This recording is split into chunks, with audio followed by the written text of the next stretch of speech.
All right, 365 days of horsemanship, day 8. So yeah, pretty good day actually, by all accounts, to be fair. I didn't get everything done that I would have liked to have gotten done. I'm on a bit of a time crunch today. I have another commitment this evening, so even though I was able to leave work a little bit earlier, I just didn't have the time I wanted to have tonight.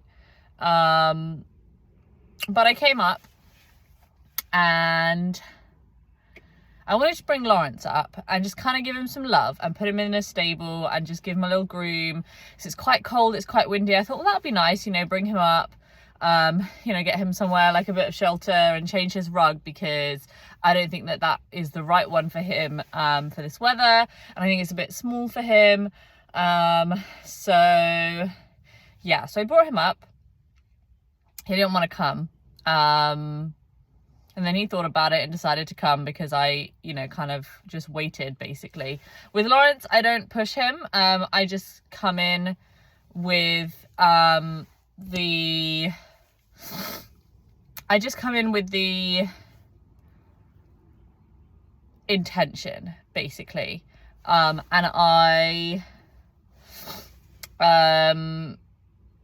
I just stand with him and I wait, and he'll kind of walk away for a bit, and then usually he'll stop and he'll think, and then he'll be like, yeah, okay.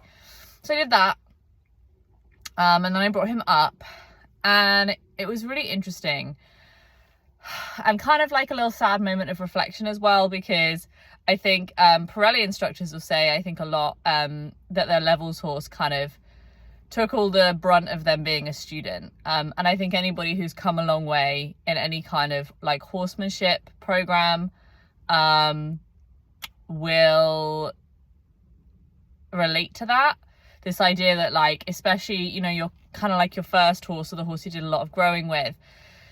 It's like one of the sad things is that they get old and you realize how much you could have achieved with them if you had known what you know now back then.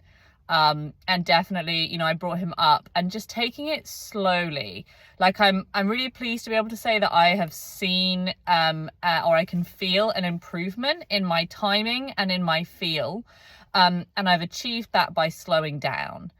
I bring him up, I take him over, and I actually left him at the grass. I left him grazing because I just did not want to bring his stress up. So I let him graze because he's pretty safe doing that. And I opened up the stable and I put the hay net in, and I brought him to come in, and he was kind of nervous about it. And it was like I could see straight away how nervous he was, where before I wouldn't have stopped to think about that moment. I would have assumed that that was okay and just brought him in. Because the thing with Lawrence is, like, he'll feel anxious, but he'll do it anyway. And he'll just keep doing things and keep doing things and keep doing things, and his anxiety like builds and builds and builds. So he won't like shout at you to tell you that he's afraid. And actually just like just keeping that connection with him a little bit more. I think based on the work that I've been doing and the kind of growth that I've made, is just to like be with him in every single moment.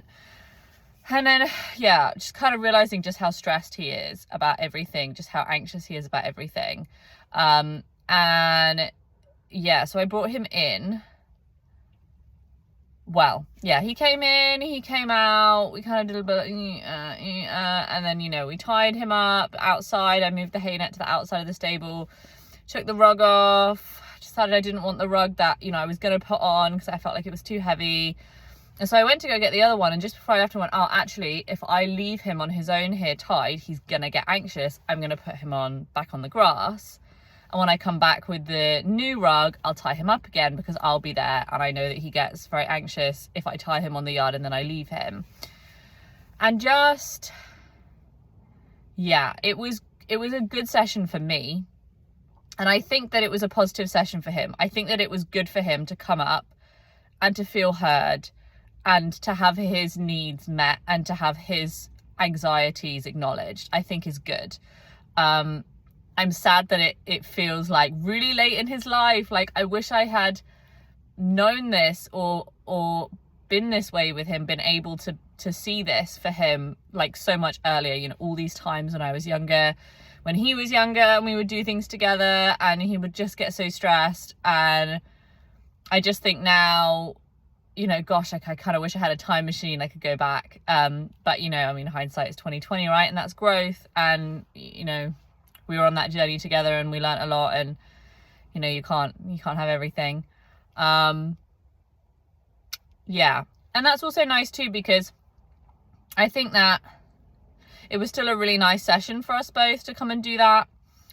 I think that it's still nice to feel like that there's stuff that we can progress. And I don't think I don't know, with him, I really just don't want to like bin him off as being old, you know, like I kind of want to keep like doing stuff with him as long as I can, even if it's just stuff like this where I just help him feel a little bit better about being on the yard or being in a stable, you know. And I don't have to make it like a desensitization, like I'm going to shut you in the stable until you're okay with it. I can just talk to him. I can just talk to him about his life, you know. You can have therapy when you're like 100, you know. And that's what I kind of feel like it is with him, is it's just giving him that space to think and to feel and to process and to be and to converse and communicate. So yeah, so that was positive, and I was happy that I had put that time in. I was really amazed how long I was. Actually, it felt like I was like 10 minutes. And then when I went to go see Mia, I'd been 40 minutes. And I really would have liked to have taken her out today. If I'd have had time, I would have gone and I'd have got the halter and we'd have gone for a walk today. And then I saw the time and I didn't have time. So I literally just went and saw her. And to be honest, I didn't even like wait for her to do anything. Or to say hey to me. I just went, you know, I want to come and see you. I want to come and stand with you and say, hey, I gotta go like now. But I went and I saw her, and actually it was nice because she did come up in my general direction, which was nice. And then I went to her and I just stood at her right shoulder, and as she was grazing, she kind of came around towards me and really like tucked into me, and I put my arm right over her back, which I wouldn't normally do. And I just felt this feeling that she's slightly more comfortable with me in her space. So yeah, I mean, she didn't really acknowledge me. There wasn't any licking and chewing. Nothing really happened. Or she kind of didn't acknowledge me in the way that like I wanted her to. But she did look at me when I came in. I could see her eyes go towards me. And yeah, I think it was definitely good to go and see her. And I think it was the right call. I was disappointed I couldn't do more, especially because I'm away this weekend. But I'm going to come up tomorrow before I go, and I'll be up on Sunday late. And I think that, yeah, that's going to be good. I don't know what the weekend will bring for us. I don't know what time I'll be able to get here tomorrow, because I have to leave in the morning. It's my mama's birthday tomorrow. So yeah, I got places to be. But I want to come and just see these guys beforehand, because, you know, 365 days of horsemanship. And just maintaining that relationship. So